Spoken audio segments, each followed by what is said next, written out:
R318-01. My name is Mike Cameron. I'm the Commission's designated presiding officer. We have a lot of people in the room, and I'm not sure everyone knows each other, so why don't we do introductions beginning to my right? Scott Lipton, Director of Energy Policy for Enchanted Rock. We're a co-located generation provider based out of Houston, Texas. Janice Sabo with Rocky Mountain Power. Craig Eller with Rocky Mountain Power. Michelle Beck, Office of Consumer Services.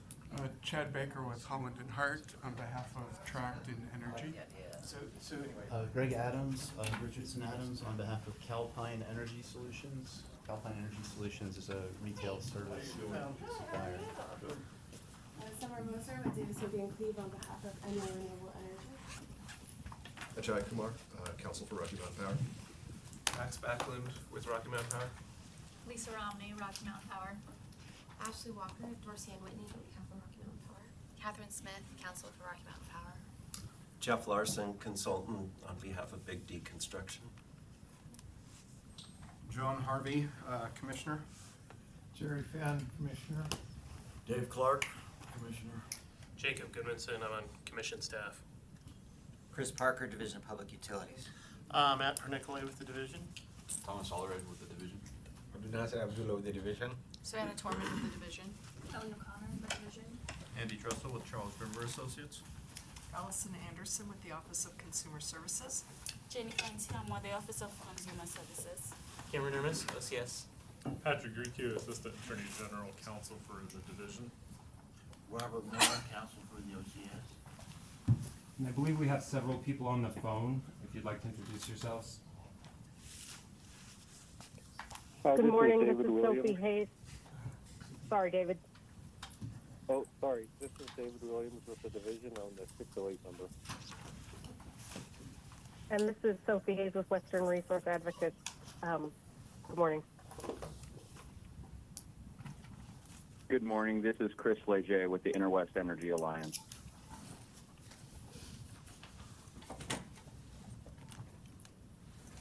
Any others? All right. Zach Zimmerman, Big D Construction. Welcome. Now, who among you, aside from Rocky Mountain Power, would like an opportunity to present to the group before we engage in maybe an informal dialogue? Do you mind if I raise a question about all of that? Because I think there's been some, this is Phil Russell with Utah Association of Energy. There's going to give me a walk in after introduction started. Apologies. The groups that have been meeting to discuss this docket have, I think, had some questions about how this technical conference was going to go. I think it would help to have some clarity about that. I mean, your question, I think, tries to get to that. Typically, in a technical conference, you have one party that starts out presenting and the other parties ask questions, and they're of factual nature. I don't know that that's what the setting here will be. Typically, in a technical conference, we don't get into the parties kind of arguing about the various positions. The parties have now filed 2 rounds of comments where our positions, I think, are, at least at this point, somewhat well-known or at least findable. What does the commission want from the parties here? Because we're happy to present, but I think what that presentation might look like is us presenting a view of the world, and I think we may all want to kind of avoid doing that. So perhaps we could get some clarity from the commission about what it wants out of this. Well, I can tell you we noticed it because it was requested when we stipulated the Yes, schedule. I know. So I don't know that the commission has particular expectations. We certainly don't want everyone arguing in the room about their positions. If the parties think it would be helpful to have parties give a short presentation, state what their position is, we need not argue about that. But if there are questions that could be clarifying from the commission or others as to what a party's position is, if that would be fruitful, then we'd certainly indulge it. There's another point that I think maybe we appreciate some guidance from the commission on, and that's I know that the commission has been in the process of hiring sort of an independent consultant, and I assume that Mr. Driscoll is over here for that.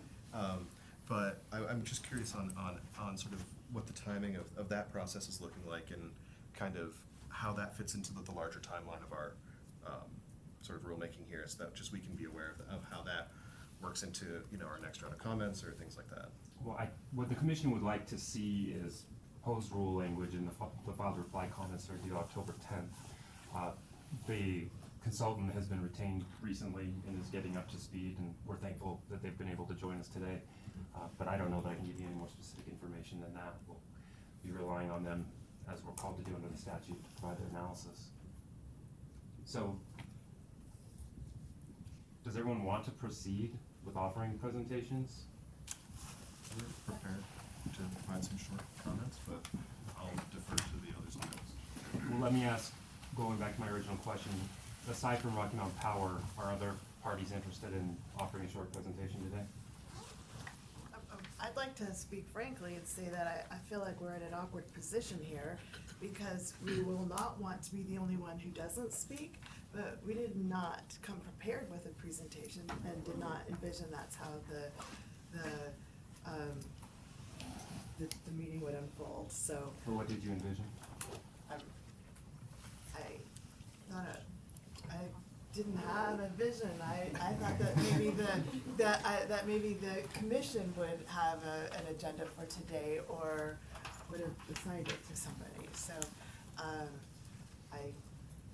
I will say that this whole rulemaking proceeding, it doesn't look like any others I've participated in, and it's been a little difficult to maneuver. Well, am I hearing an objection to proceeding at all today? No, I mean, I would wonder what you'd be basing your ruling on the rules, if all we're gonna do is send you a few sets of comments and we'll never hear from your expert, which is, I think a lot of us thought that maybe your expert would be sort of contributing in a more public way. And so this is fine, I'm not objecting, I just am sharing, if that's okay. It does not quite feel like a safe space, but I'll still do it.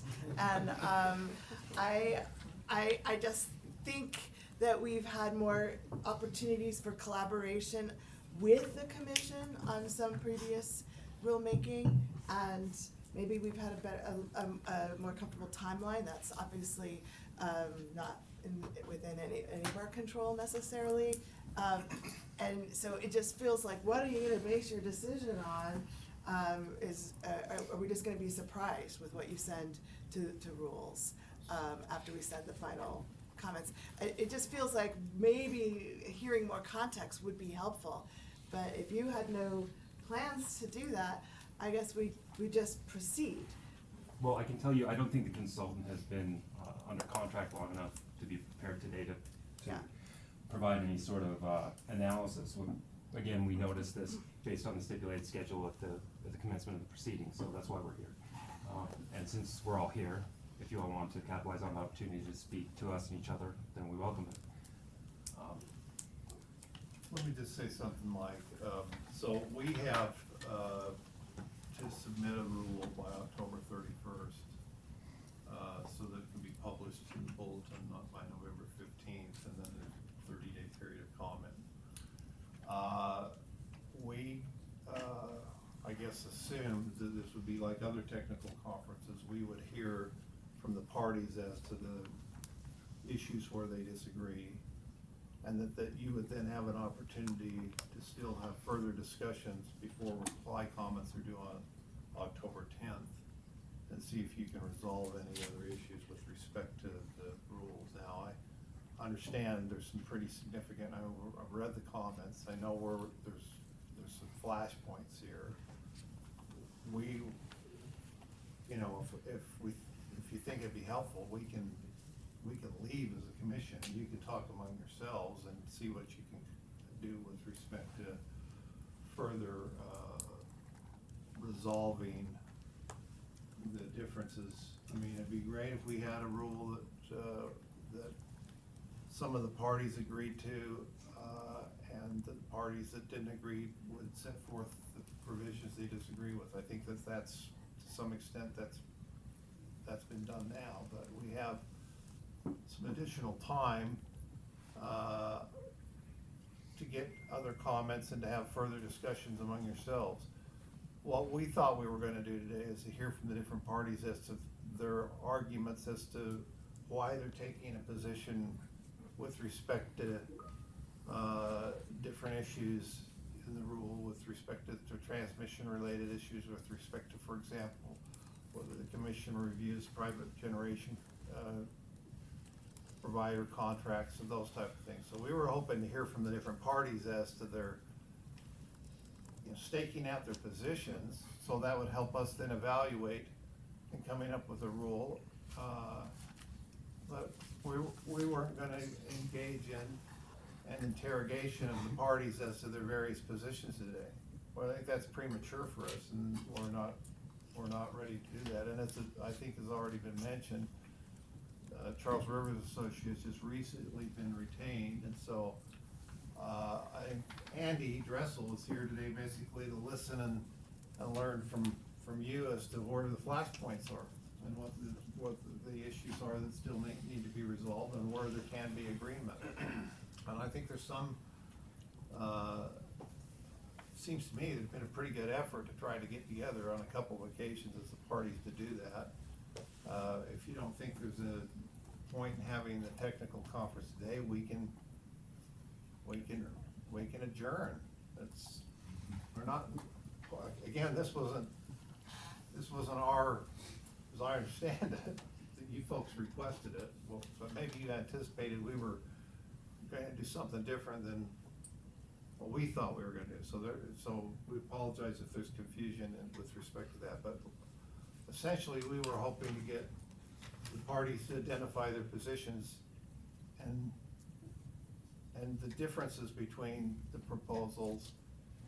We've got that in the written comments, but I'm always of the viewpoint that oral advocacy helps to further refine the arguments. So that's kind of where we are. Don't tell my teenagers that last part.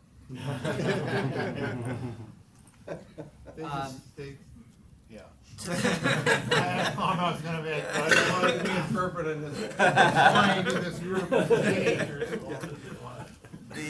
To your point, Chairman, when you said that you can leave and let us talk about it, I actually think because it's a rulemaking, I don't know if folks want you to leave. I think we'd love. I think everyone would benefit from some direction from the commission about what you think needs filled in and how, and I'm not articulating this very well, but some direction and coordination. That direction, I think, can be really helpful in guiding the parties moving forward. Yeah, I don't think we're there yet, because I think we had planned on having presentations today before we felt like we were in a position to give some direction. Yeah, and that's fine. And I don't mean like right now. Yeah. But generally speaking, I think it would be helpful. Well, and we can have another meeting to the extent you want to hear where we are with respect to certain issues. For example, a very simple one. There's been a discussion with respect to the fee schedule. Now we need to hold by October 31st. We're trying to hold a public hearing on the fee schedule. But we need to sit down with the division in the office because you're going to have costs associated with that. And I think you've all, at least a couple of you, have made pretty good observations that a specific fee is premature to be established at this point in time. And I'm also of the viewpoint that there may be a rule, because we have a statutory requirement to have a rule promulgated by January 1st. There may be other iterations of this rule as we get down the road and see how this all shakes out. But I don't think we're in a position today to tell you that we want to change this, or we agree with this provision of the rule. We were viewing this as a chance to be further educated by you folks as to your positions to help us evaluate where we're going to go. And so I still think it would be helpful, and we can truncate it if you'd like. It doesn't have to be long, but just I think it would be helpful for the parties to identify what they're proposing, and perhaps we can do this without acrimony. We can do it in a professional collegial manner, but I think it would be helpful to know what a party's position is with respect to the rule. And then if another party wants to say, we have a different position, I think it would be helpful for us just to have that set forth. So, given your response, you're interested in hearing what the parties' positions are and why, and having that discussion sort of openly here. I think that's helpful to me. I assume it's helpful to others. So that, you know, I think we ought to proceed, you know, with that in mind. All right, should we begin with the company then? Sure. Yeah, I'll turn it over to Craig Eller, who's our Senior Vice President of Resource Strategy and Development. Yes, let me just give some brief opening comments. So, Rocky Mountain Power appreciates the opportunity to speak on these rules. The company's goal in providing the draft rules was to ensure that there was something initially that the parties could review, discuss, and evaluate. The company has been following the comments that we have received and supports many of the proposals that have been identified, especially some of the suggestions from the DPU and OCS. Each large load customer contract is unique, and the needs can significantly vary based on load size, location, financing, and many other factors. We believe that being overly prescriptive in the rules denies the commission the ability to flexibly evaluate each situation on its merits. The overarching goal of Rocky Mountain Power when developing these rules was to preserve that flexibility for the commission. Here are some, I have some brief comments on the specific topics that have been raised by the parties. We understand the desire to be more prescriptive with regards to cost allocation and certain accounting concerns. However, we support the principles of the statute and believe the company can provide the commission sufficient information to assess the evidence on a case-by-case basis. The company's goal is to ensure that these large load customers are not shifting costs to the company's existing customers while providing actionable solutions to meet their large load growth needs. The company supports the commission's authority to review the registration and have a process around the approval of suppliers and private generation contracts. At the very least, the process should ensure that private generation contracts do not inappropriately impact the reliability of the grid as required in the statute. Additionally, the company disagrees with proposals that would compel changes to PacifiCorp's open access transmission tariff. The law clearly respects the jurisdictional boundary between the state and federal regulation, and there is already existing processes at FERC to make any necessary changes to our open access transmission tariff. That is the end of my comments. Anyone else from Rocky Mountain Power wishes to say anything before we open it up? All right, any responses? I'll go, sure. As has been outlined in UAE's comments filed thus far, we've raised a number of we've provided some edits to the initial rule, and I do want to say I appreciate Rocky Mountain Power's efforts in providing the initial straw proposal. We had a conversation about that straw proposal during which, you know, some adjustments were proposed and accepted, and some were proposed and rejected. We were sort of left, because of the schedule, in a position where we were commenting on a straw proposal that we knew Rocky Mountain Power had sort of shifted from. So I think that came out in the comments that we filed, but it was the only target we had to shoot at in time for the initial round of comments. I want to say I appreciate the efforts that Rocky Mountain Power put forward there. UAE identified, I'll just identify what I think are the two most substantive ones. One relates to the level of review that the commission will have on private generation contracts. It is our position that SB 132 does not authorize the commission to have approval authority over those contracts. And I think we just have a statutory interpretation fight about that that's going to get furthered in the reply comments. I don't intend to walk through what I think the appropriate interpretation is for purposes of today. You're welcome. But I think that's just where we are. We just have a difference of opinion about how the law to be interpreted with respect to that issue. The other big issue that we raise is it's somewhat of a philosophical one about how we ought to address the cost allocation on transmission costs.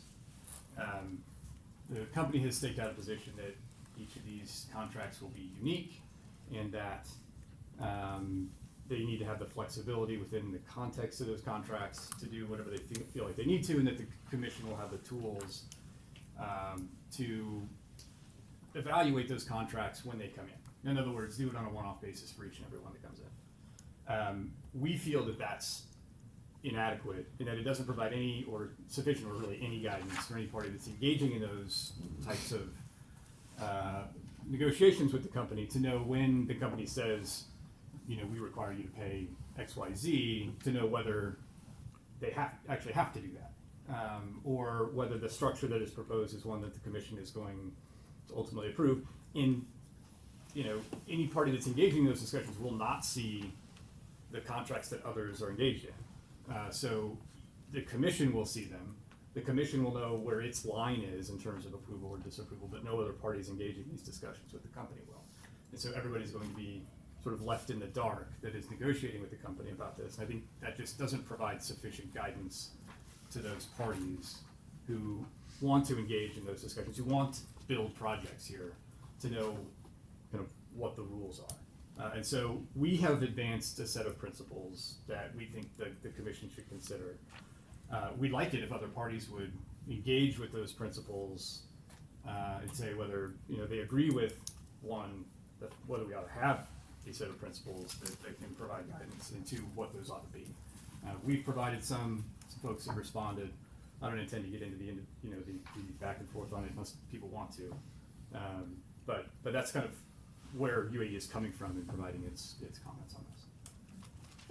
And maybe I'll say that I don't want to go over every little issue either, and I'm not prepared to do that, but I do think that Mr. Russell's identified the kind of central tension here, and it's part of what I think led to the large load docket that was opened last year, and that is that trying to find that balance between allowing the flexibility that we recognize is needed for specific projects, while also having a definite enough set of standards that folks can do what Mr. Russell identifies, which is have some predictability about how the negotiation ought to go, where they're over a barrel and where they're not over a barrel, and kind of how to move forward on that time frame so that there is a real possibility of making progress on these projects,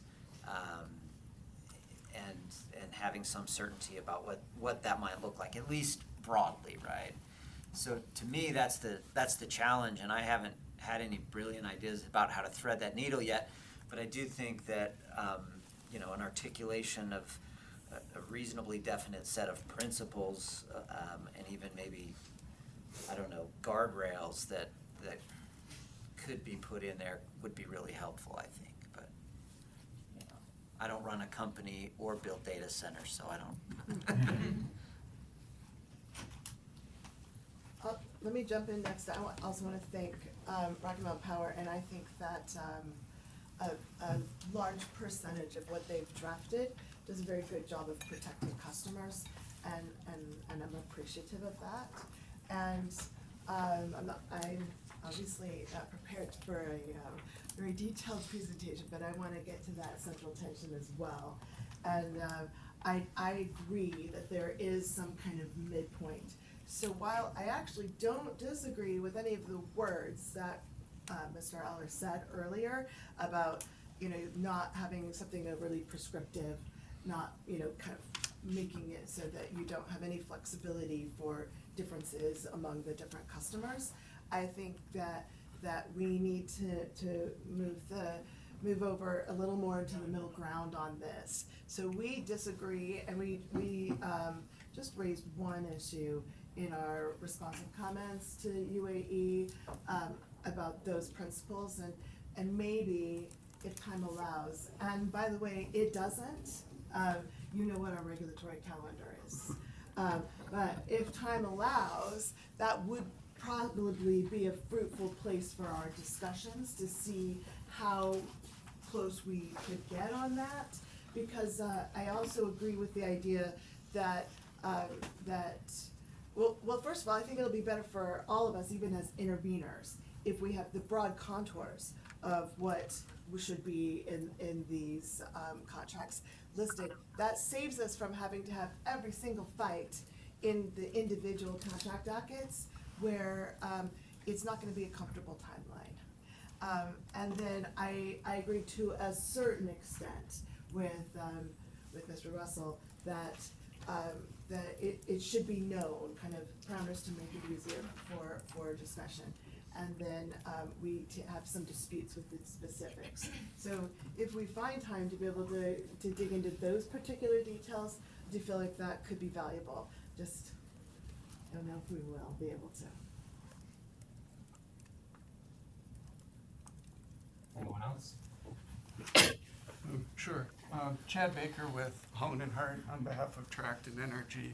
And, I'm not going to really rehash our comments that we filed. I will say a couple of things. One, I also appreciate the work by Rocky Mountain Power in getting the straw proposal together and circulating that. I appreciate the comments from the other stakeholders. I want to clarify I don't view it as like poking holes at what Rocky did in the straw proposal, but more looking at it and saying, how can we collectively work together to build a framework that will actually work and allow the implementation of Senate Bill 132.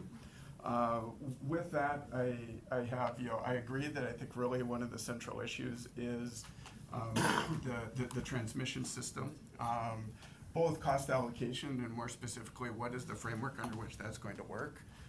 As our comments had identified, we see there are a couple of possible ways to do that. Under Senate Bill 132 is not, at least with respect to the transmission, a model of clarity with respect to this issue of transmission. I mean, under my understanding under FERC is, if there would have been a clear statement that this authorizes large load customers direct access to retail service on the transmission system, then that creates a very open pathway through FERC for these customers to become customers under the OAT. Without that clear direction, we think I think some others had commented on, most specifically Calpine, and I'll let him, Greg, correct me if I misstate this, was that we agree that we think the law as is drafted certainly infers that as an option.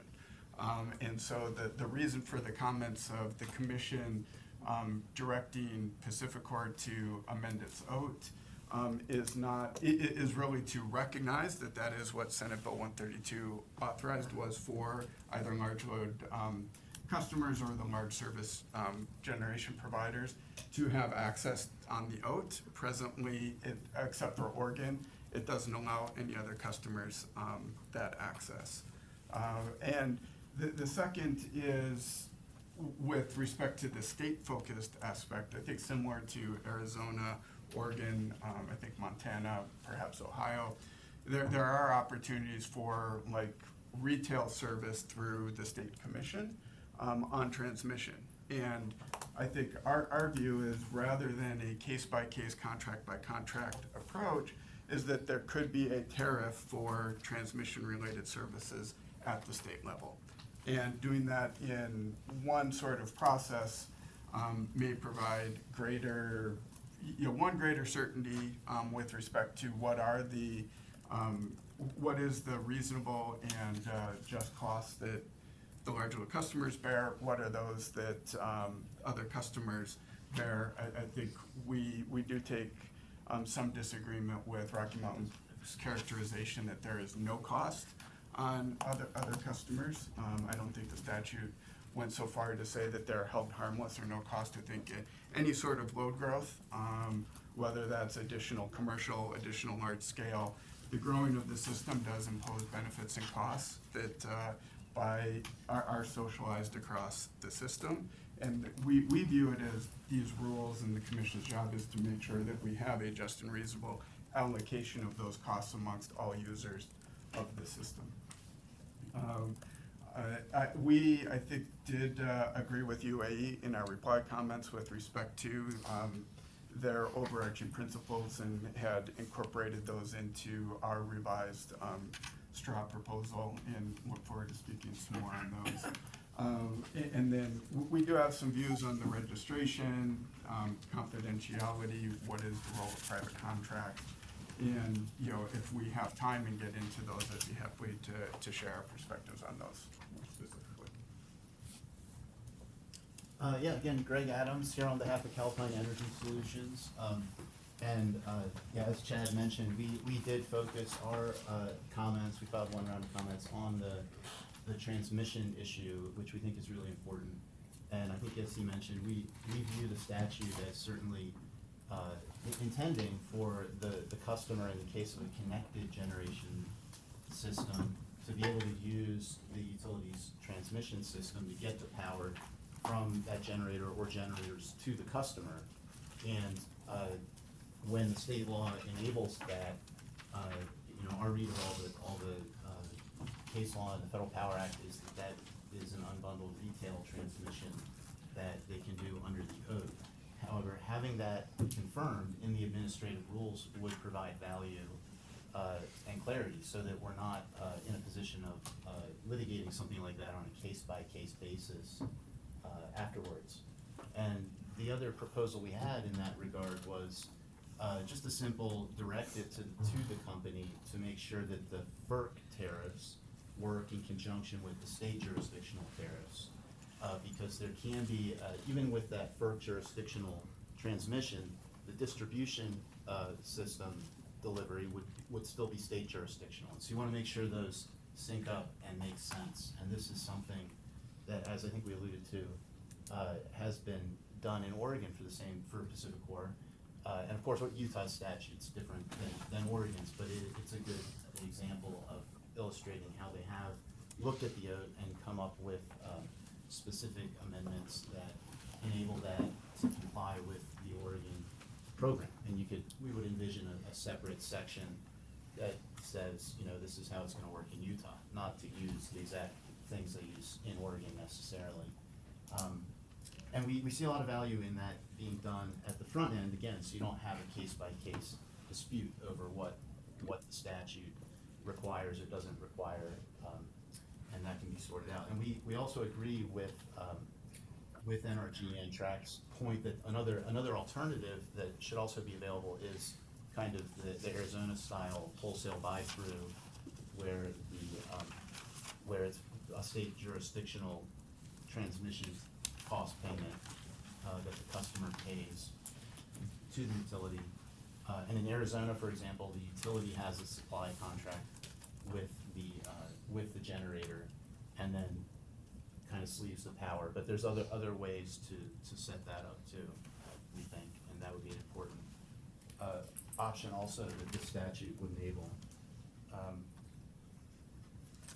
I just wanted to mention really quickly too, we didn't file comments on these other issues that UAE, TRAC, NRG, and some other parties raised, but I just wanted to say that we do agree in general with the proposals, that the interpretations of the statute and the recommendations that those parties have made on the registration process.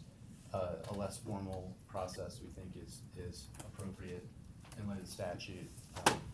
And also agree that the private contracts are not envisioned to be approved by the commission, and also share the similar concerns on the confidentiality piece. It is really important that the commercial terms of the agreement between the large-scale generation provider and the customer are not available to Rocky Mountain Power necessarily. They are a competitor.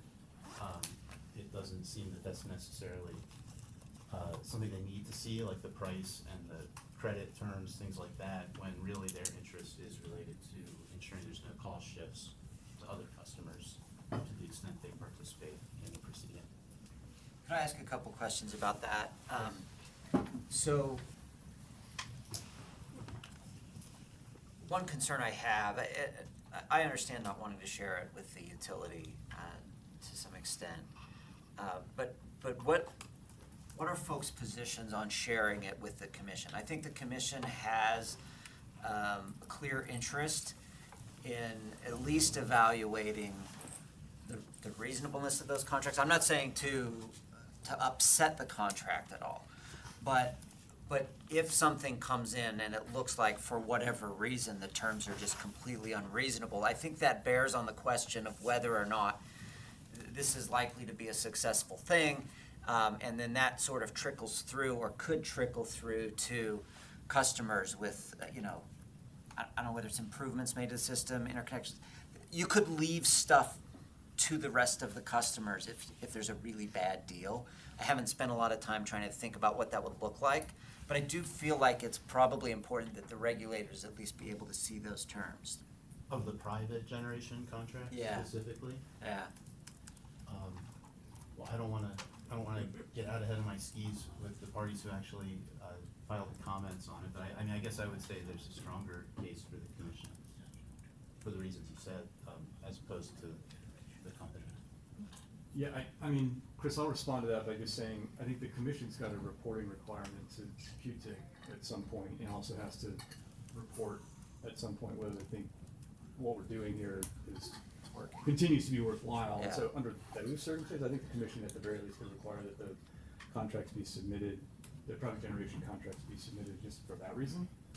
And I don't know that we'd have a big problem with that.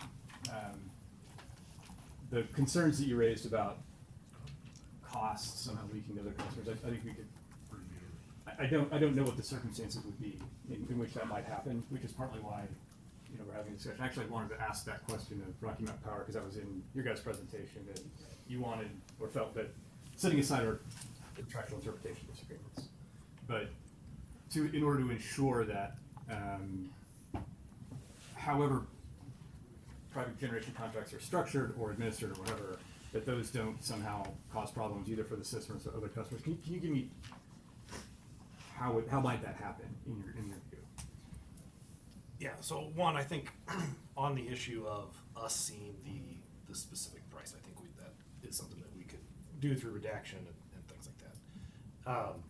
But yeah, I think we are interested in the general terms, especially for in both instances. One, we need to make sure we understand that private generation systems are truly operating independent, that they aren't receiving any services from the grid, except as under a large load service contract per the statute.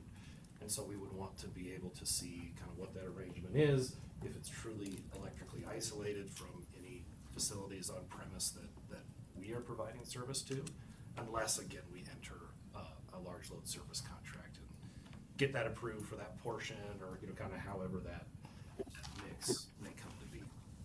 I think the same is true for connected generation,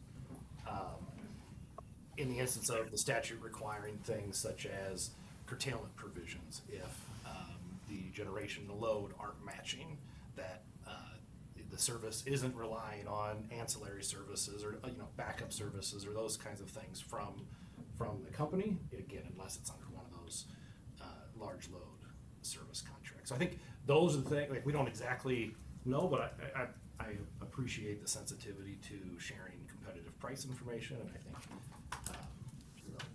similar issues are dealt with in commission dockets by redacting certain information, and maybe some information is more confidential than others. So yeah, and to add on, Craig, I think pretty clearly articulated that our concerns are the reliability of the rest of the grid, and we want to understand the provisions around electrical isolation and curtailment and like that. With regards to confidentiality, and I can probably speak to this a little bit better than Craig, I think we're fine getting served a redacted version of the agreement. We don't really are that super interested in your pricing and all that.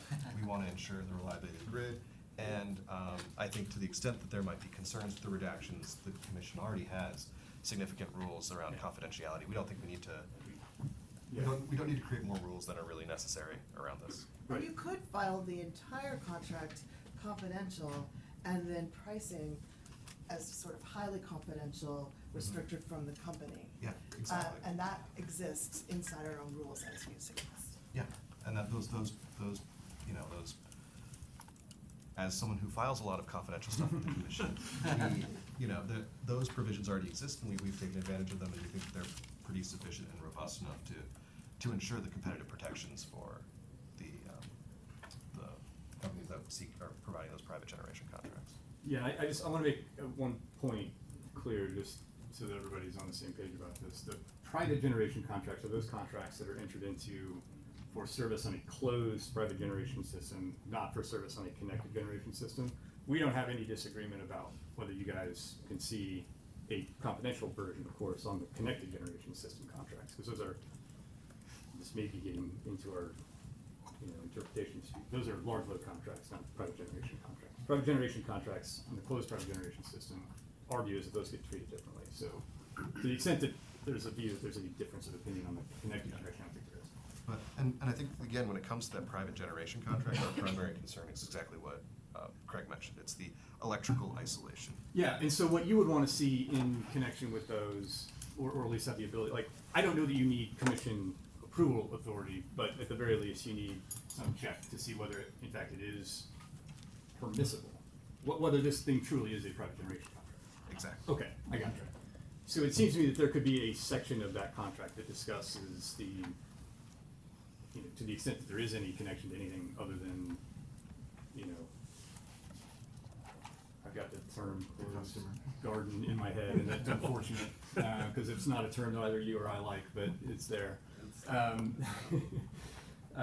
Connected generation system and. Yeah, it's closed private generation. Yeah, so, okay, so there could be in those contracts some description of the electrical interconnections to the extent that there are any, other than between, the new load and its on-site systems, like, is that what you're thinking? Because there's going to be this massive contract that has all kinds of terms in it that don't relate at all to that. Yeah, I think it's that. I think there's also the applicability of the statute requires certain things of the customer, size over time frames, et cetera. So I think there are, electrical isolation, is this kind of a valid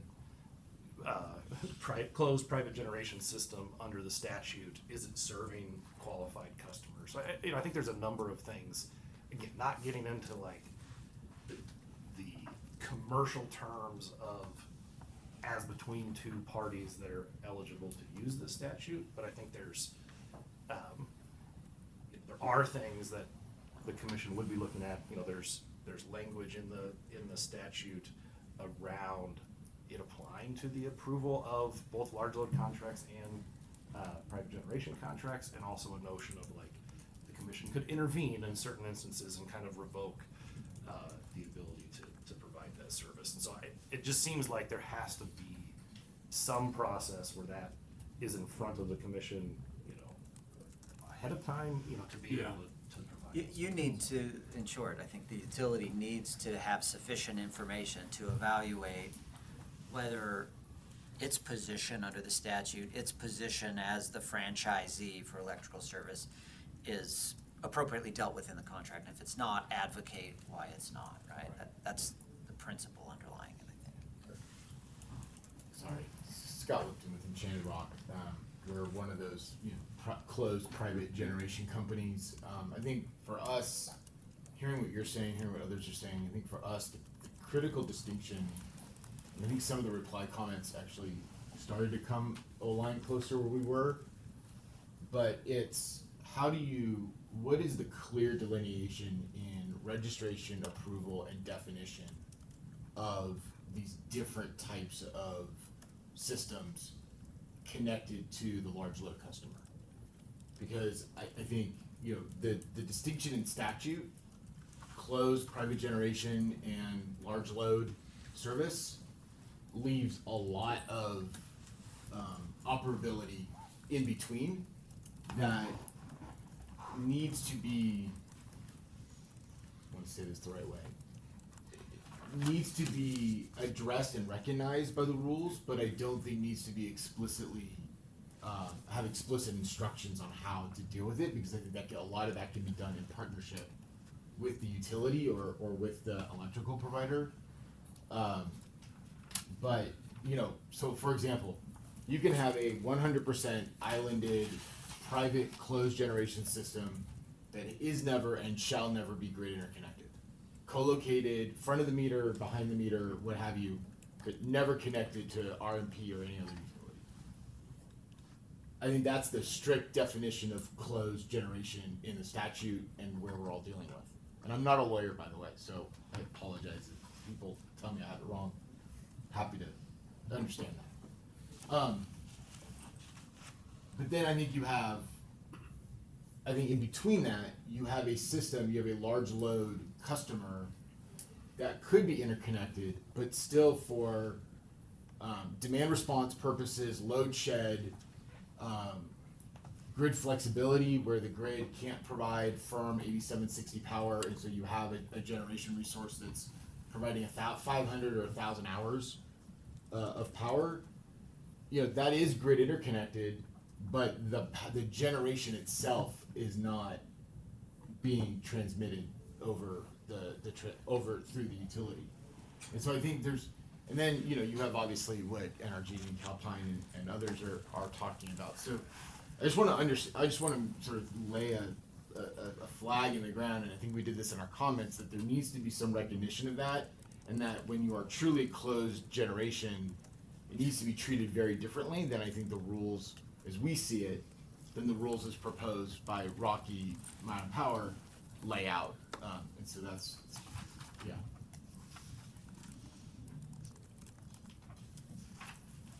People want to tell me I'm wrong. Can I ask, just Go ahead. real quick, can I ask so setting aside what you just said, Yeah.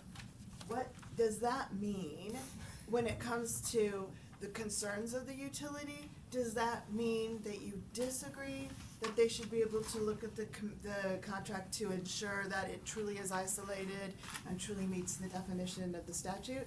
Bottom line, does it mean that, or does it mean we need to kind of work out the language to create those distinctions? I think there should be some language in the rule to create those distinctions, and fundamentally, I don't know that that's. We want to be in partnership with utility in a lot of spaces as a company, but I also think that frankly is a distinction and a role for the commission, not the utility. Mm-hmm. Even in, I don't know, what other states do you operate in? California, Texas, Mississippi, Louisiana. Okay, so some of those are pretty small commissions, but I mean, I think we have to acknowledge some differences about Utah, which is how small of a staff the commission has, the organization Sure. of the regulatory process here. And so I do see folks come in from other states and say, no, the commission should do this, and maybe not be aware of what kind of resources and analytical firepower they have. Not that they aren't good, they are, but they also have a very small staff, and so we want to consider that in designing this. So I think we share the view that our interpretation of the statute is that there is no need for commission approval of private generation contracts, and that closed systems by definition are closed systems. We don't think that in that instance Rocky Mountain Power has a direct interest in those. We are, by definition, you are separated from the system.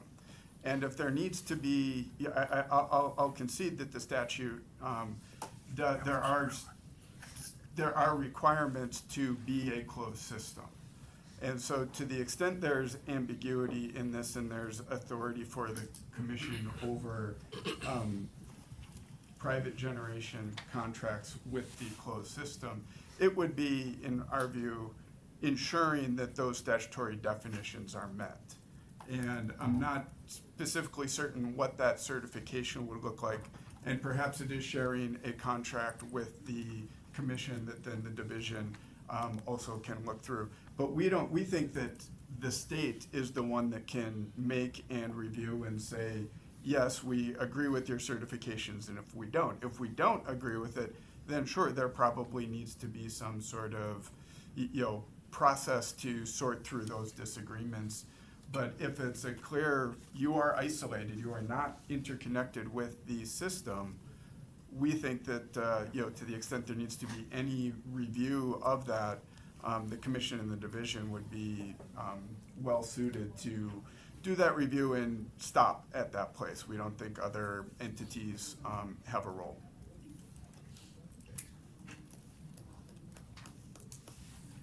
Maybe a follow-up on that. Is implicit in your statement that all the resources involved would be on the same campus? I'm not sure that geographic proximity matters so much as, in this instance, isolated from the system. So if I have a generation system 3 miles from my actual campus and can run the wires to get it there and go through other, local zoning and approval processes, as long as we're not connected to the system, I think that concept should remain true. Okay, so when you say not connected, you look to me, regardless how far away Yes. any resource is, the facilities to get the power there are private as well, that Yes. they're not interacting with the grid. Yes. And if there is that interconnection with the grid, then our interpretation is that's a large service large generator. load. Yep. It's not a private generation contract. Is it possible to do like a checklist in the rules that say, at a minimum you have to meet this to qualify? Or are they too one-off to do anything like that? Broad statements for qualification. Another thing that we might want to be aware of in setting this, and this goes to the chairman's earlier statement about potential future revisions, is that there's currently a FERC proceeding that is, I'm sorry, I also, not only was I not prepared to speak, but I left my reading glasses. Can't speak or read. So apparently I can't speak or read, yes, thank you. That there's a FERC proceeding on co-located facilities, that's ongoing, and so we're gonna wanna be able to make sure, maybe be a little bit more broad now until that is finalized. And the reason I wanted to look is because I did get texted that number, it's EL25-49-000. Is that, I'm sorry, is that the PJM docket on co-location? Because I think that, so. But our experience at FERC is that particular docket is likely not moving much of anywhere, so. okay, well, I'm gonna see if my collective experience is different. Another text might come in, but I'm working with folks who are on doing various things at the federal level on this. Now that you just gave the glasses back, could you restate the docket one more time? 25-49 That's 000. Yeah. And, Thank you. yeah, it is that, but it's, I guess, a consolidated document, Yeah. docket now, thank you, all right, so.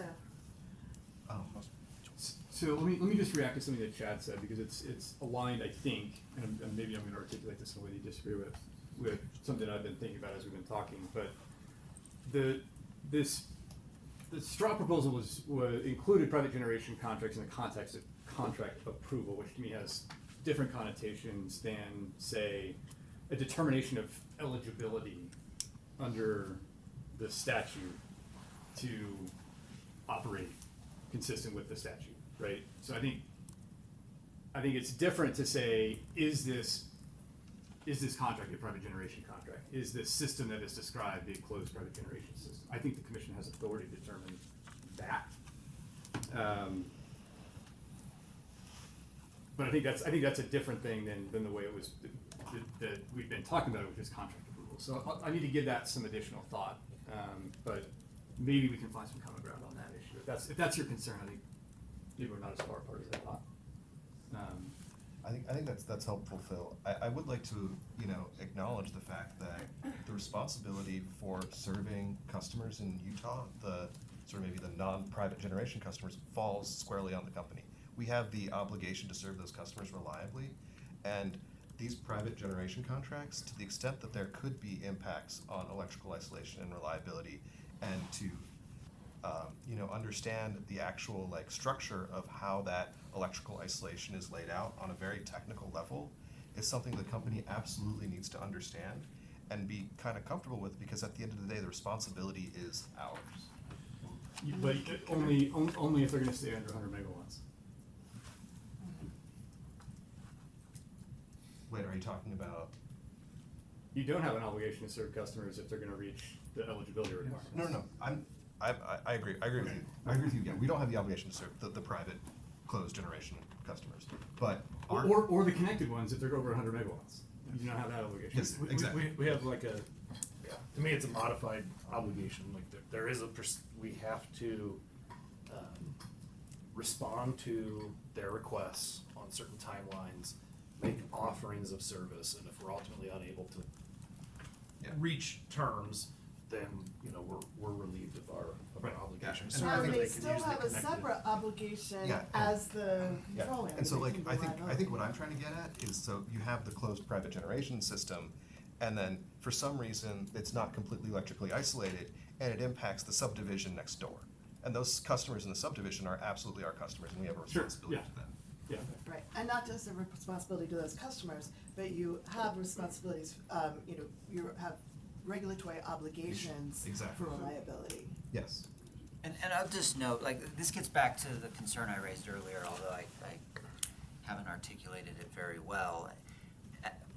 On a pragmatic level, I think if we end up in a scenario where you have a large customer that's on a private generation system, something goes haywire on that system, and that large customer is a driver of economic activity, there's absolutely, as a factual matter, going to be pressure to incorporate that customer, to somehow continue getting power to that customer.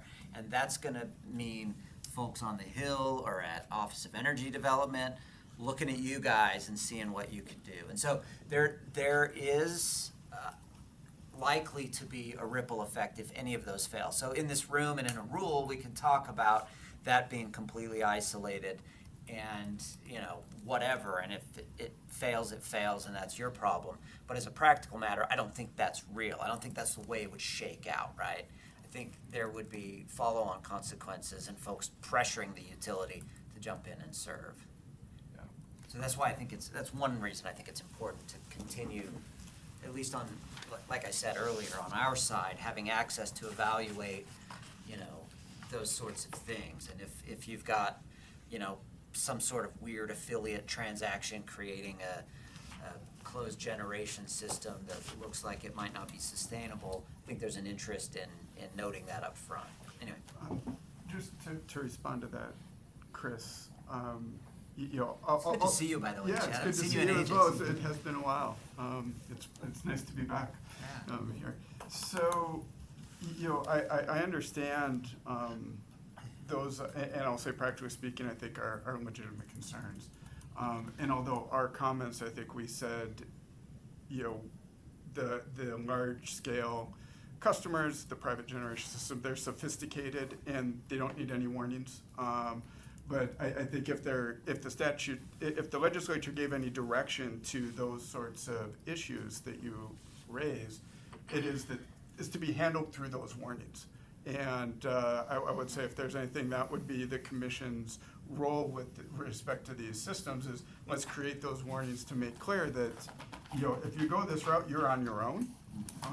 And then if, that can be used then if people are running to the Hill to say, you need to do something different, right? And we still need to draft those. Those are not, I haven't seen anyone propose language Well, on that. we say that they're sophisticated enough customers that Okay. we don't need those, but. But now you're saying that no, those I are am the saying- warnings that will protect us, so I wanna see that I am language. saying in response to Chris's comment that is the appropriate way to deal with those pragmatic risks. It's not giving the contract or the schematics of this, other than to say we are completely isolated.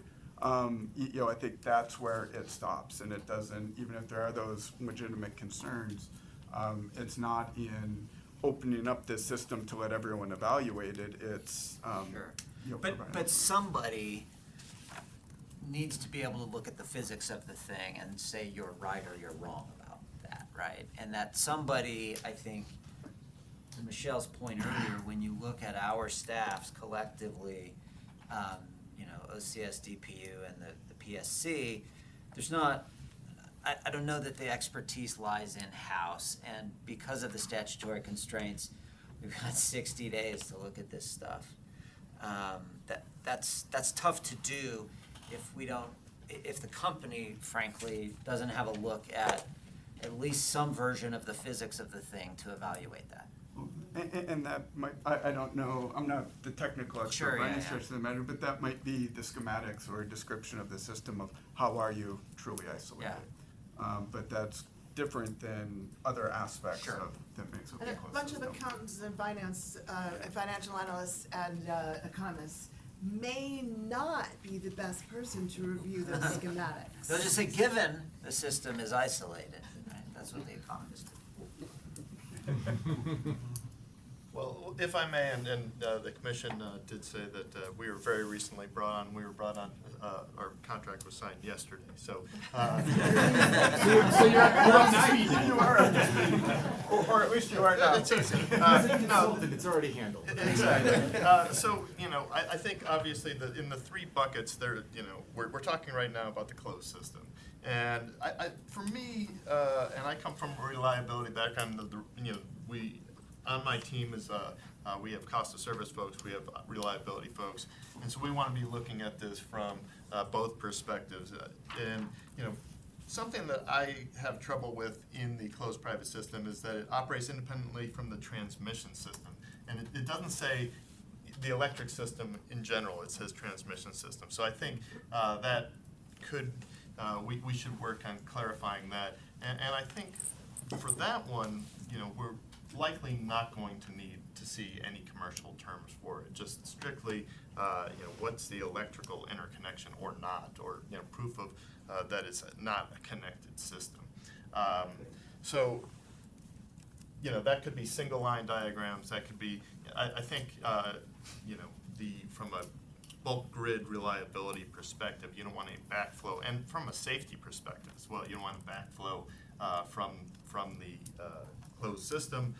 You don't want to have any equipment possibly damaged, and I think we can all understand that. The grid connected system, I think that's going to be fairly straightforward. That's not much different than what we've seen in the past. I think, you know, obviously the real heart of the issue is going to be that middle ground where it's connected but not taxing the system, and I think we are going to need to see, and you know, this is just me speaking, not fully informed, but what I'm hearing is that's where the rubber's going to meet the road on a lot of this, because you know, if Rocky Mountain Power is the grid operator and also as the default service provider in Utah has their obligations, you know, from an engineering perspective and an economic perspective, and so we're going to need to prove the case that we're not going to impact those obligations for them. But at the same time, you know, SB 132 is a dual mandate, right? It's attempting to attract this business, this large load growth here in Utah. So we want to facilitate that as well. So those are my initial thoughts here. Obviously, not fully formed, and I appreciate the comments and the discussion here. But I just wanted to introduce myself and but also kind of show why I have been quiet up to this moment. But also, I think that's and hopefully you agree, that's kind of where I think the real sticking points are going to be. Sir, can you clarify? Were you saying the private system? You were making a distinction between connected to transmission and connected in general. The actual law, SB 132, in the definition section, says that private system is not connected to and operates independently from the transmission system.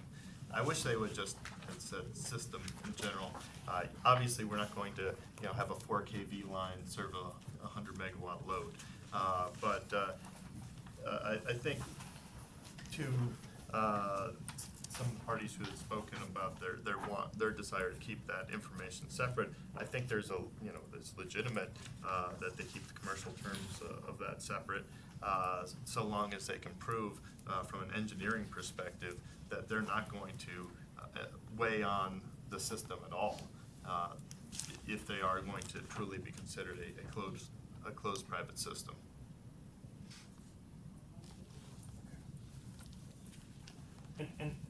And how, I feel like we're interpreting it as a more clear distinction on closed was closed. Yeah, I'm hoping that that's true. That just that one word just kind of caught me when I was reading through it. But I think isolated, closed, and I think it was NRG that just said that it doesn't specify if it has to be in one geographical location or it could be an extended so long as it is isolated. Yeah, and I think that doesn't give us trouble. In your list of kind of things, and back to Bill's point, I think if we call it something different than on approval, I think those are workable paths. I just want to kind of come back to, it's not just, isolation, it's also, what, there's information about the customer, that's pertinent. We think that there are certain types of existing customers that if they meet certain growth requirements, could go down this path. That opens up, to us, questions about, needing to get to disaggregate existing service from, this closed system, if that's the route, or again, go the route of,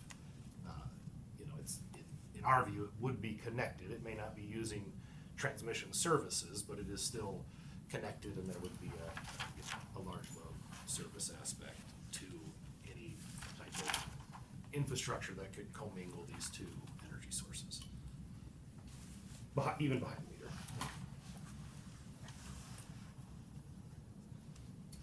Anything else? Before we conclude, maybe just a note on process. So as No, go ahead, sorry. Chair Fenn alluded earlier that we have to publish a rule by October 31st. So we have no flexibility in terms of getting that done. I'm wondering where the parties stand with respect to the process. There were some concerns expressed earlier. Right now, we have the reply comment deadline on October 10th, and what we were hoping to see is proposed rule language, each party's best proposal as to what they believe the rule ought to provide for. Of course, it'd be nice to have some briefing in there with that proposed language, especially to the extent that these legal issues regarding the oath, et cetera. Is everyone comfortable with the existing schedule? Is there any desire for an opportunity, maybe within 10 days after the reply comments, to submit something else? Comfort's the wrong word in any event. Yeah. I think it would be helpful, and I don't know what the right party is to do this. But one of the things the division struggled with early was we didn't want to put out a draft because we didn't want bunches of drafts floating around, right? That's hard to respond to for other parties. And I'm sort of feeling like it might be beneficial if the company took a stab at, we've read all of this, and certainly tell me you think that's stupid and you don't want to do it, but we've heard what everyone said in really 2 rounds of comments now. In light of that, here's what we think the rule ought to look like now, and have a central sort of draft that folks can then work from to sort of provide those alternatives by the 10th. I don't know if that's doable. I don't know if that's something you want to do. You're certainly not obligated to do that. But it feels like working from a common document might be really helpful rather than competing floating proposals that structurally may not even look the same. Well, I think to speak for the company, Chris. Yeah. I think in our comments on October 10th, we were gonna, hopefully we were gonna have some red lines, but getting something out before then. Sure. Yeah, are we anticipating something after that October 10 or before? I think that's what you were getting at, right? Well, I just want to see if everyone's comfortable to the extent that's possible with the process, as, Yeah. because this is the time We're things not get And moved. just hypothetically, if people want an additional round and it comes after the 10th, when do you need it before you know, like, how late could you get it to make it useful, I guess is really where the rubber is. Yeah. How long does the commission need to turn it around to get it to the Division of Administrative Rules? That's the question, I think. If we got it 10 days after the 10th, then that still gives us about another 10 days. I think that's workable. So the question I have is whether you're gonna see our rule before it's filed with OAR. You'll have an opportunity to make comments then. You'll have a 30-day comment period. It'll be published in November 15th. But that's gonna be a pretty quick turnaround if there's any revisions, for us to make any revisions between December 15th and have it promulgated by the end of the year. Well, you will get better information if we do add another round after the 10th. Because this process, nobody is comfortable with it. And I'll just again say what other people are thinking, but some of us are more hindered than others. You know, there are some who have aligned interest and separate counsel, and maybe you don't have the same resource constraints that others of us have. And so I think you'll get better information. Now, we will note that the 20th is Nope, I was counting too many days. you counted too many days. Yeah, That so 20th is 2 days before rate case hearings start. So soon you're going to be as busy or busier than us on our regulatory calendar. But right now we're the ones who are doing all the work in the analysis and the testimony and the We look forward to turning settlements all of and this the- over to you. And I will say to the point of, you know, it doesn't leave a lot of time for comments to be incorporated into a rule to be finalized by January 1st. That's true, but like we talked about earlier, the rules can be iterative, right? We're gonna learn, we're gonna tweak it, so I think, like, getting something in place is your statutory mandate, and nothing says we have to quit right when we hit that. Yeah. I think we all, and I think I acknowledged that in my comments Yeah, earlier. for sure. We just have a requirement by statute to have a rule issued is the way it is worded by January On transmission 1st. cost allocation. Yeah, That's your we don't have, requirement. we don't have an obligation. Some of them are discretionary. We may issue a rule. I guess our viewpoint was we wanted to try to be as comprehensive as we could with respect to rules that govern large load contracts, with the thought that as we go forward, it's gonna be an iterative process. And so I still think that I mean, for example, we may issue rules with respect to contract review and standards on contracts, but 60 days is a pretty tight timetable. And to the extent we can give guidance on what ought to be in a contract, so that will help the commission go through that process within 60 days and have a meaningful review, I think we wanna try to do as many of these rules as we can by January 1st. But we're not opposed to getting additional input before we have to promulgate the rule on October 31st. So I don't think, from having read the comments, we're gonna reach agreement on all of the issues, but to the extent there can be a rule that we can work off of, and then people make their alternative suggestions or objections to that would be very helpful. If you need a submission by October 10th, and then an additional round sometime 10 days later, that would be fine. That would still give us another, almost 2 weeks before we have to submit it. Would give us another 11 days. Go ahead, AJ. So I've been talking with my folks here in the room, and maybe we have a proposal that could alleviate some of the pressure.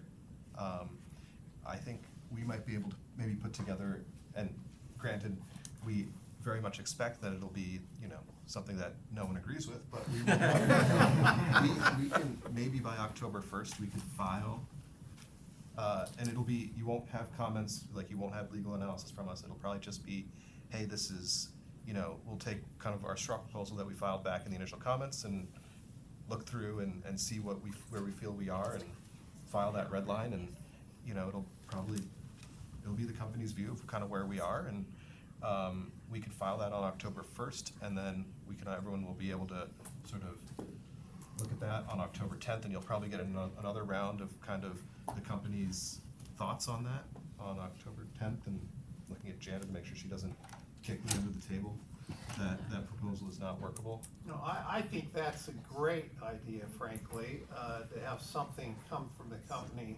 At least then we have a document from which we can work and find agreement or disagreement, and have that in advance of October 10th. That seems to me to be an excellent suggestion. Thank you for Yeah, we that, appreciate but we that. still want another round, now that you've raised Yeah, it. and I'll just chime in and say. I'm trying to alleviate the pressure with the rate cases. and- Appreciate that. Yeah, I'll just say, I think Have to have another round. comments prior to promulgating a rule by the end of next month, rather than waiting until after you promulgate the rule, would be more valuable Yeah. to the commission. So, you know, I think the suggestion that we add another round after the 10th is, well, not desirable, it's workable. We can make it work. It's better than it would have been. Yeah. So, I mean, are we talking the 20th then? Yeah. Yeah. Well, and But at do that we need point in the- time, you ought to hear what the commission's viewpoint is with respect to some of your proposals. I mean, with respect to our viewpoint of our jurisdiction of private generation contracts, with respect to our issue on We would love to hear that, but when are you gonna get I mean, if you're not getting the briefs, if you're not getting briefing until October 10th, and at this point, I don't know, we could do it before, or are you gonna be making your decision, you think you have enough information without briefs?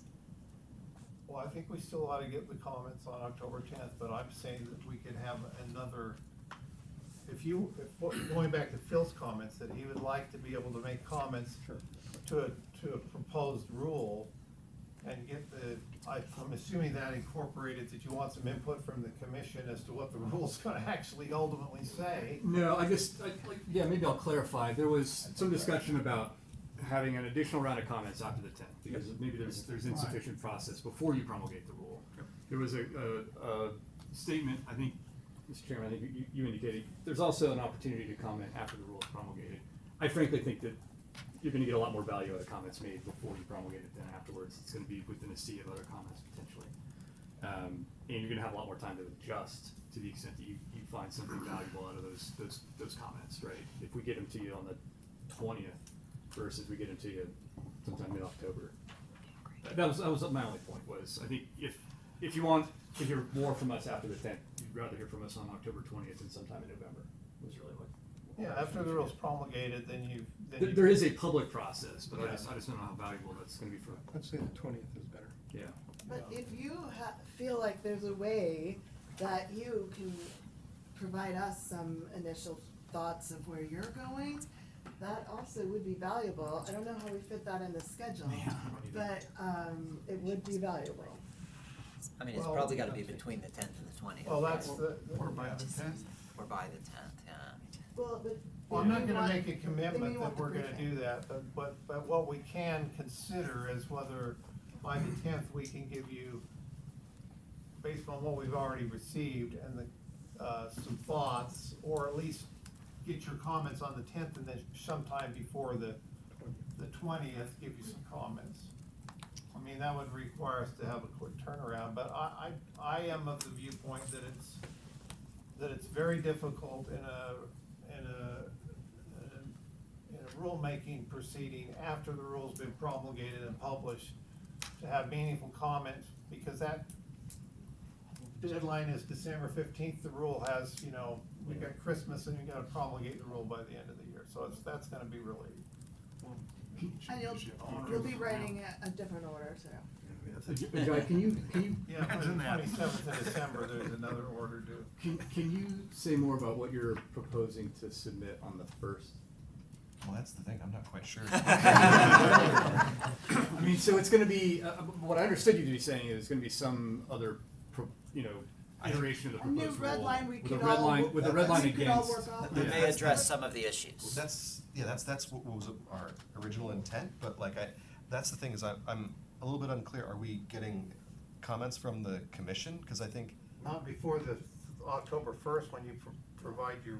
Yeah, not before, I understand not before October first, but between October first and October 20th, would we be seeing some sort of feedback from the commission? Because I think that would then, I just wanna. I think they wanted to see the briefing on the 10th before they provided us any info. I don't think we'll I get don't think it's anything safe around. before the That's what I'm 10th, trying because to we'll want to see what comes out of the company on the rule. We'll want to see your comments to that on the 10th, but sometime to give some meaningful opportunity for input before the 31st of October when it's filed.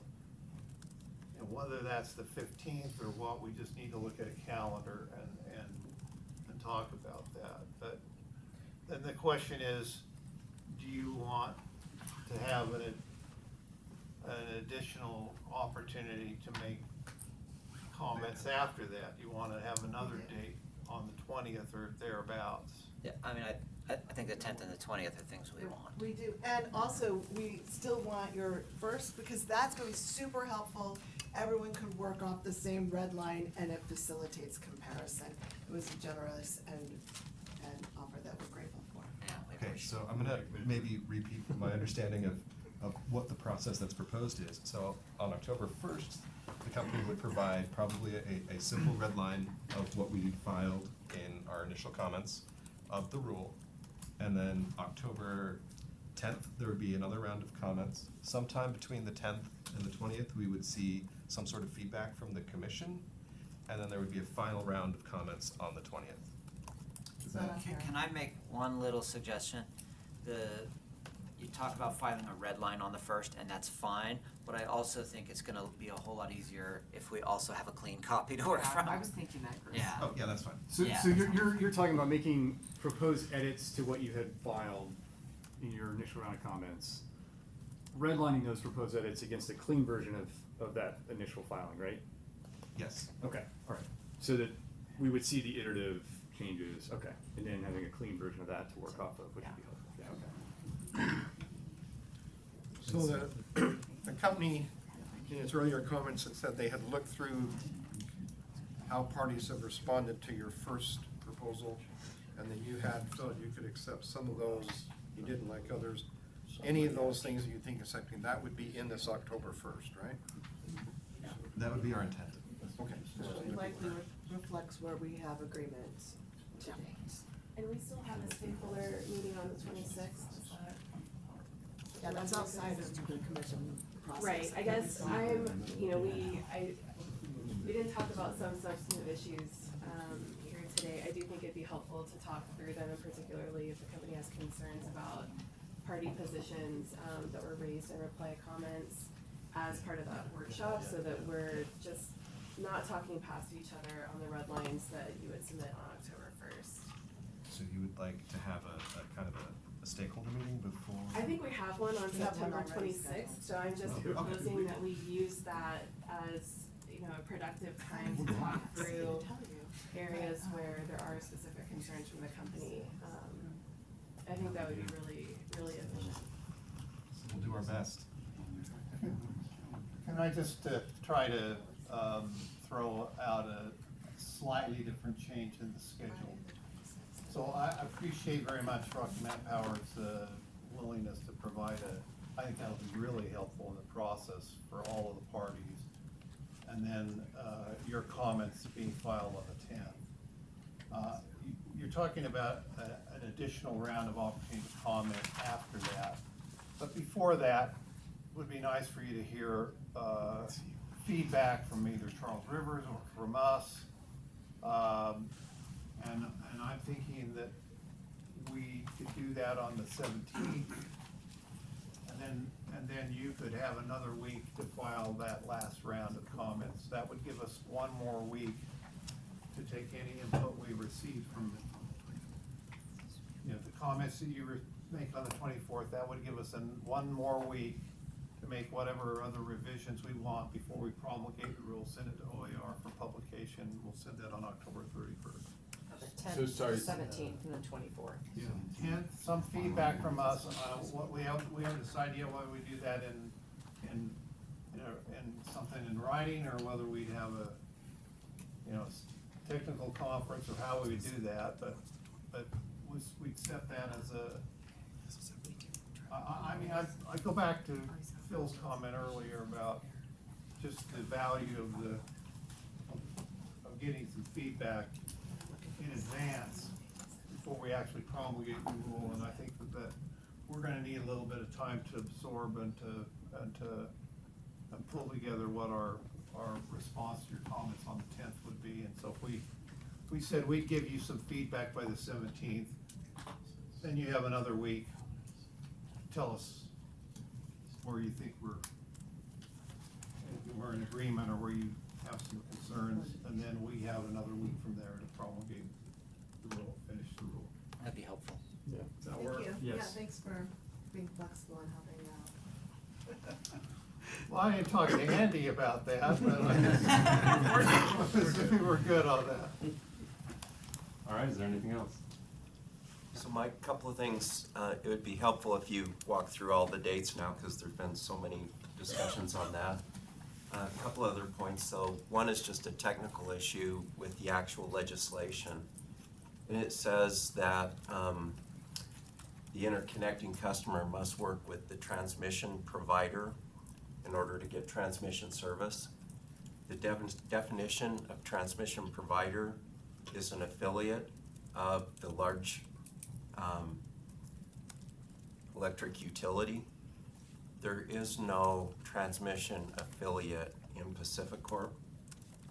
They have transmission, or PacifiCorp Transmission, but it's just a Chinese walled entity within the company. But the actual definition in the legislation is that it's an affiliate and that it owns transmission. So there's a real challenge there, that if someone wanted to challenge that, nobody can take service under this bill until there's either an affiliate created or the legislation recognizes that and makes any language changes to recognize PacifiCorp Transmission, because it's not an affiliate, it doesn't have 5% of the ownership, it doesn't have common directors, which is the definition of an affiliate. So that's just kind of a technical issue that somehow needs to be worked through. It sounds like fun to open up the statute. An affiliate? What's that? Or unincorporated divisions, does that fall under the umbrella of affiliate? This was language that was talked about, I will say, during the course of the session, and was not particularly well understood by those who were drafting it. Yeah. And, well, I think the interesting point here is that the statute, while it says an affiliate, does not define what exactly an affiliate is. Right, that's why I'm asking, yeah. And so I think the definition that you're relying on for an affiliate, It's a I commission. have to get it straight because I have 6 different definitions of affiliates. Is not, and Utah statute also, to my recollection, also never defines an affiliate. The way that an affiliate is defined for Utah purposes is in our merger commitments. And so I don't think it's super clearly defined there either. And the merger commitments being a separate thing would not have to, you could define it separately here. So I appreciate you raising that, I don't know what the answer That's is. just off the cuff though. Yeah. Feels I- like it's a I think just legislative. getting some clarification or Yeah. working through what that Yeah. actually means so that there isn't a challenge to that. It was an enjoyable experience last legislative session, so. Yeah, let's do it again. Yeah. Clearly, we can't amend the statute by rule, but to the extent we can provide clarification in the rule, then I think that would be. Yeah, if it could be helpful. I mean, and I'm gonna defer to Phil here, because I wasn't involved in the drafting of the statute, but I think the intent was for it to be. Yeah, and I'm trying to remember here, but the way that the utility is defined here is as the load serving entity. And the transmission function is a different thing. It's a different function, yeah. Right, than the load serving entity. And so there was some effort to try to not just use the same term as the term that is used for the retail provider. We tried to explain all of that to the people who were tasked with drafting this, and this is what we ended up with. It's an affiliate in their understanding. And Mr. Larson, to honor your request, what I've taken down, and we will issue an amended scheduling order, is that Rocky Mountain Power will file a proposed rule by October 1st. We'll receive all party comments, and it sounds like that might include Rocky Mountain Power providing additional briefing by October 10th. The commission will issue some sort of notice as to any leanings it might have or clarifications it might further require for a final round of comments on October 24th. We'll file ours by the 17th. Yeah, and then the Parties. final comments come up, yeah. On the party. That's what I said. Right, okay. I do, not to add another layer to all this, but in the statute, it was discussed that the commission has the authority, has the ability to file a large load flexibility tariff. And I just wanna, this was raised in some of the comments, not by us, but by others. I just wanna be sure, given how we envision participating in Utah, that nothing we do here precludes that future LLFT proceeding and in fact supports that effort. So that's, I wanted to put that out. This is Summer Mosworth, Enyo. Those were Enyo's comments, and I'll just take this opportunity. I don't want to be the person that makes everybody stay longer. Everybody was kind of wrapping up, but understanding the commission has to undertake an investigation in order to make a determination about whether a large load flexible tariff is in the public interest. We don't want to see a situation where these rules frustrate or otherwise preclude the timely development of a large load flexible tariff that's in the public interest. So just ask that the commission keeps that framework in mind as you're developing these rules and ensuring that the requirements and the rules are supportive of that legislative intent from SB 132 as well. Yeah, and I appreciate that, and I don't think we're intending to close the door on that possibility down the road. To develop such a large and flexible tariff. Appreciate that, thank you. Mr. Larson, did you have something? Yeah, just one other comment. I appreciate everybody's efforts on the rules and getting clarification so large loads can move forward in the state. I think that's important, but what the legislation has created now is really a gray area between potentially 15 megawatts and 100 megawatts in terms of load. And so we now have a bright line to develop rules, process, timelines for large-scale loads over 100 megawatts going forward.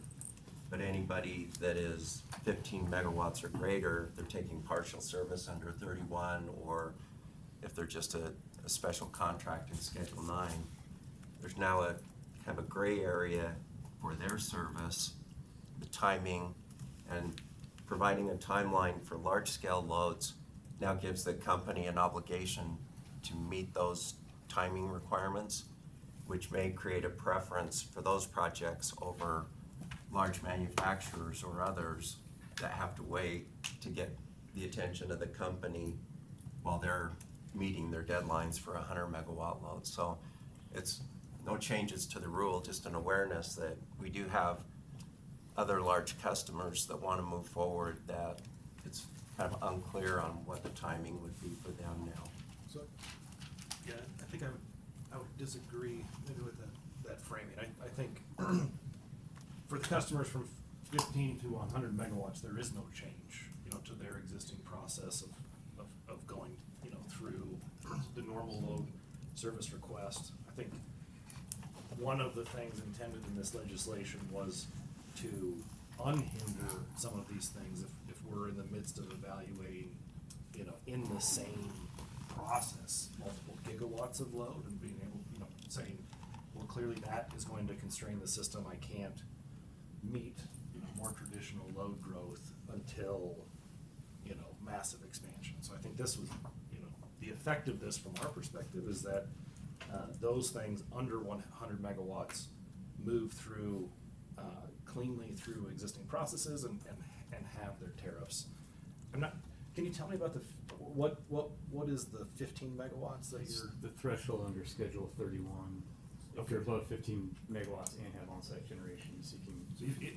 In the event that you, so I don't think that has anything to do with this statute either. I think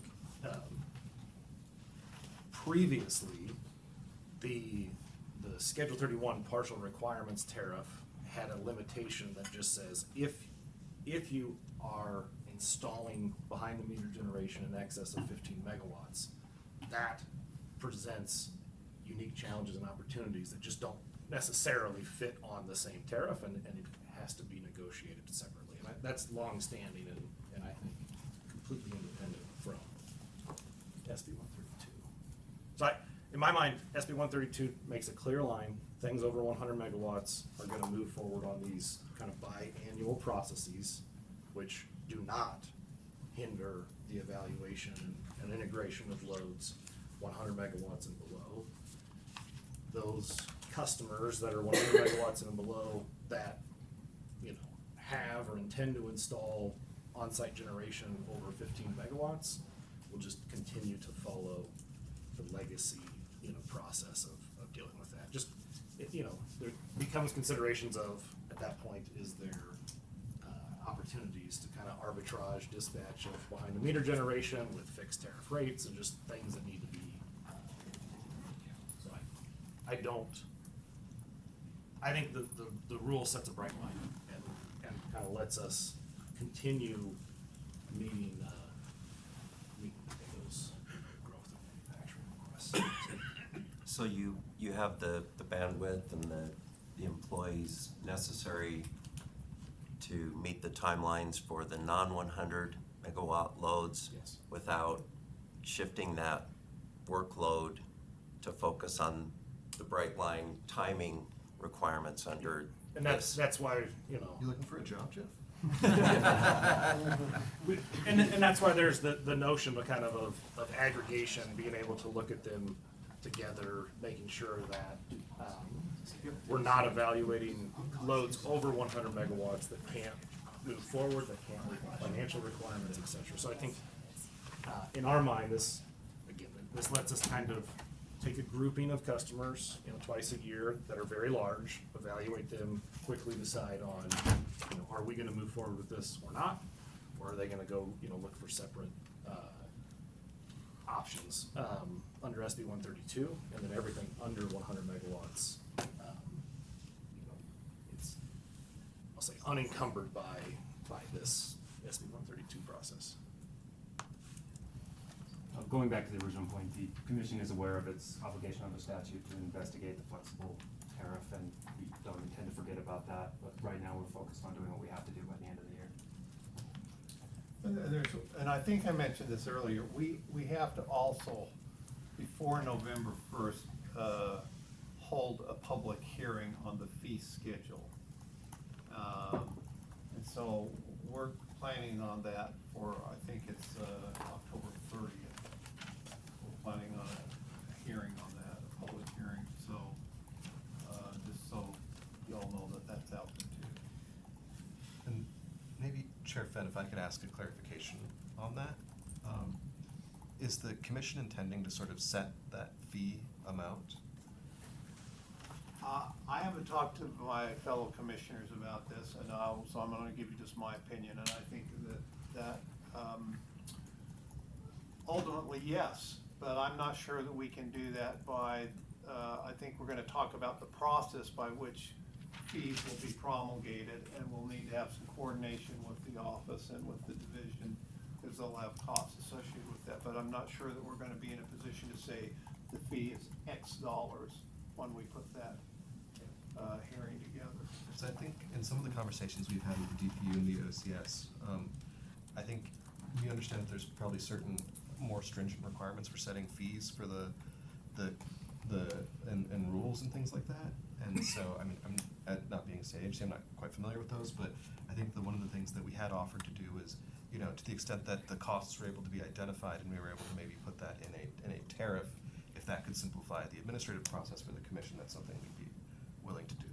That'd be great. We just thought that it was gonna be, you know, you're gonna have costs that are gonna be somewhat dependent on the number of large load customer contracts we're gonna get, and there are gonna be some costs that are gonna be incurred regardless, and then the other costs that you'll spread given the number of contracts you have. So I just think it's difficult to determine determine the exact fee, but to the extent you can provide some data on that, that would be really helpful too. And I think that would be hard for us because the. We have to do that. Yes, we have to understand what your costs will be to set the fee. But could you share with us when the fee hearing is, so that, Well, it has to be held by November first, but just you said because the of statute, 30th. because of the statute. Right, but you said the 30th, I'm just saying, we have schedule obligations that are independent from yours, and I would like to make sure that we can attend this fee hearing that addresses fees that cover our costs. Well, all I can say is we're trying to push this off as long as we possibly I'm can. asking- And the 31st is Halloween, so. Okay, but I'm asking, do you have it scheduled and at what time, No. so that I can make sure someone can attend? Cause I Yeah, know I'm yes, not yes, available yes, all day yes, long. Gary's in the process of trying to work that out, but we thought, we're gonna hold it during the day on October 30th, but we can work around your calendar as far Okay, as so I. just, if Gary is working only with Commerce Finance, that means that OCS and DPU are not being consulted, so Well, maybe that could be I had a conversation kept with into him at 7 consideration. o'clock this morning about making sure that you were consulted and involved in the process, so Thank you. we got it. All right, anything else? Thank you, everyone.